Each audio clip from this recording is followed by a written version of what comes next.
India Pakistan സംഘർഷം അവസാനിപ്പിച്ചത് താൻ കാരണമെന്ന് വീണ്ടും ആവർത്തിച്ച് ട്രംപ്. ഇന്ത്യക്ക് പാകിസ്ഥാനും 350% തീരുവ ചുമത്തുമെന്ന് ഭീഷണിപ്പെടുത്തിയാണ് ഇരു രാജ്യങ്ങളും സംഘർഷം അവസാനിപ്പിച്ചതെന്നാണ് ട്രംപ് വീണ്ടും അവകാശപ്പെടുന്നത്. സംഘർഷം തുടർന്നാൽ രാജ്യങ്ങൾക്ക് മേൽ 350% തീരുവ ചുമത്തുമെന്നും യുഎസുമായി വ്യാപാര ബന്ധം അവസാനിപ്പിക്കുമെന്ന മുന്നറിയിപ്പ് നൽകിയപ്പോൾ ഇത് ചെയ്യരുതെന്ന് ഇന്ത്യയും പാകിസ്ഥാനും തന്നോട് ആവശ്യപ്പെട്ടെന്നും ട്രംപ് പറയുന്നു.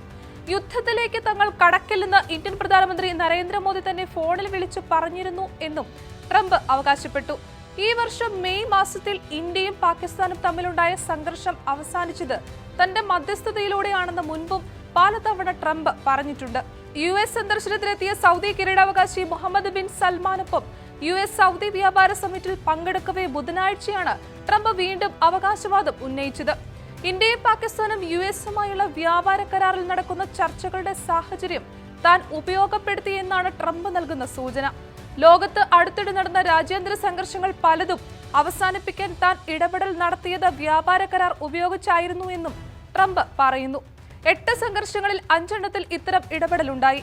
ഇന്ത്യ പാക് സംഘർഷം തടയാൻ ഇടപെട്ടതിന് പാകിസ്ഥാൻ പ്രധാനമന്ത്രി ഷഹബാസ് ഷെരീഫ് തന്നെ വിളിച്ച് നന്ദി പറഞ്ഞുവെന്നും ട്രംപ് അവകാശപ്പെടുന്നുണ്ട്. White House chief of staff Susie Wiles ഇതിന് സാക്ഷിയാണ്.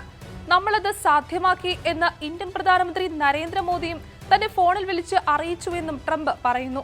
2025 ഏപ്രിൽ 22-ന് 26 പേരുടെ ജീവനെടുത്ത പഹൽഗാം ഭീകരാക്രമണത്തിന് മറുപടിയായി മെയ് 7-ന് പാകിസ്ഥാനിലെ തീവ്രവാദ കേന്ദ്രങ്ങൾ ലക്ഷ്യമായി ഇന്ത്യ നടത്തിയ ഓപ്പറേഷൻ സിന്ദൂറിനോടെയാണ് ഇന്ത്യയും പാകിസ്ഥാനും തമ്മിലുള്ള സൈനിക സംഘർഷം ഉടലെടുത്തത്. കഴിഞ്ഞ 5 പതിറ്റാണ്ടിനിടയിൽ ഇരു രാജ്യങ്ങളും തമ്മിലുള്ള ഏറ്റവും വലിയ ഏറ്റുമുട്ടലായി ഇന്ത്യയും പാകിസ്ഥാനും തമ്മിൽ നടന്ന 4 ദിവസത്തെ സൈനിക സംഘർഷം കണക്കാക്കപ്പെടുന്നു. ഈ സംഘർഷത്തിൽ ഡ്രോണുകളും മിസൈലുകളും വ്യാപകമായി ഉപയോഗിക്കപ്പെട്ടു. അത് അന്താരാഷ്ട്ര ശ്രദ്ധ ആകർഷിച്ചു. ഉയർന്ന റെസല്യൂഷനുള്ള ഉപഗ്രഹ ചിത്രങ്ങളുടെ അടിസ്ഥാനത്തിൽ തയ്യാറാക്കിയ റിപ്പോർട്ടിൽ പാകിസ്ഥാന്റെ സൈനിക സ്ഥാപനങ്ങളെയും വ്യോമതാവളങ്ങളെയും ലക്ഷ്യം വെക്കുന്നതിൽ ഇന്ത്യ വ്യക്തമായ മുൻതൂക്കം നേടിയെന്നും പാകിസ്ഥാന്റെ സൈനിക സൗകര്യങ്ങൾക്ക് വ്യക്തമായ നാശനഷ്ടങ്ങൾ വരുത്തിയെന്നും പറയപ്പെടുന്നു. കറാച്ചിക്ക് സമീപമുള്ള ബെളാരി വ്യോമതാവളത്തിൽ നേരെയായിരുന്നു ഇന്ത്യയുടെ ആക്രമണം. അവിടെ വിമാന ഹംഗറുകൾക്ക് കേടുപാടുകൾ സംഭവിച്ചതായി ഉപഗ്രഹ ചിത്രങ്ങൾ വ്യക്തമാക്കിയിരുന്നു. പഞ്ചാബിലെ നിർണായകമായ ആദംപൂർ വ്യോമതാവളം തകർത്തതായി പാകിസ്ഥാൻ അവകാശപ്പെട്ടു. എന്നാൽ പ്രധാനമന്ത്രി നരേന്ദ്രമോദിയുടെ സന്ദർശനത്തിന് ശേഷം ഇന്ത്യയും ഇത് നിരസിക്കുകയും ചെയ്തിരുന്നു. മെയ് 7-ന് ഇന്ത്യ ഓപ്പറേഷൻ സിന്ദൂർ ആരംഭിക്കുകയും പാകിസ്ഥാനിലെയും പാക് അധിനിവേശ കശ്മീരിലെയും 9 ഭീകര ക്യാമ്പുകൾ നശിപ്പിക്കുകയും ചെയ്തു.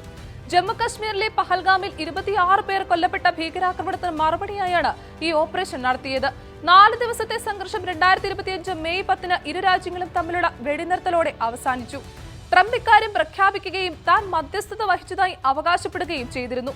അമേരിക്കയുടെ നേതൃത്വത്തിൽ നീണ്ട ചർച്ചകൾക്ക് ശേഷമാണ് ഇരു രാജ്യങ്ങളും സമ്പൂർണ്ണ വെടിനിർത്തലിന് സമ്മതിച്ചെന്നാണ് മെയ് 10-ന് ട്രംപ് പോസ്റ്റ് ചെയ്തത്. ഇത് ഇന്ത്യയിൽ വലിയ രാഷ്ട്രീയ വിവാദത്തിന് വഴിതെളിച്ചു. ട്രംപിന് പ്രധാനമന്ത്രി ഉചിതമായ മറുപടി നൽകാത്തതിൽ വലിയ പ്രതിഷേധമുണ്ടായി. തുടർന്ന് പാർലമെന്റിൽ ഓപ്പറേഷൻ സിന്ദൂർ ചർച്ചയാവുകയും മറുപടിക്കിടെ ഇന്ത്യയും പാകിസ്ഥാനും തമ്മിലുണ്ടായ സംഘർഷം നിർത്താൻ മറ്റൊരു രാജ്യവും ഇടപെട്ടില്ലെന്ന് പ്രധാനമന്ത്രി നരേന്ദ്രമോദി പറയുകയും ചെയ്തു. എന്നിട്ടും ട്രംപ് ഇക്കാര്യം പലപ്പോഴായി ആവർത്തിച്ചു. വ്യാപാര ഭീഷണി ഉയർത്തിയാണ് ഇന്ത്യ പാകിസ്ഥാൻ സംഘർഷം അവസാനിപ്പിച്ചതെന്ന് ഇസ്രായേലിലേക്കുള്ള യാത്രക്കിടെ ട്രംപ് വീണ്ടും പറഞ്ഞിരുന്നു. നിരന്തരം ഇത്തരത്തിൽ ട്രംപ് അവകാശവാദം ഉന്നയിക്കുന്നുണ്ടെങ്കിലും ഇന്ത്യ ഇക്കാര്യത്തിൽ കാര്യമായ പരിഗണന ട്രംപിന്റെ വാക്കുകൾക്ക് നൽകിയിട്ടേയില്ല.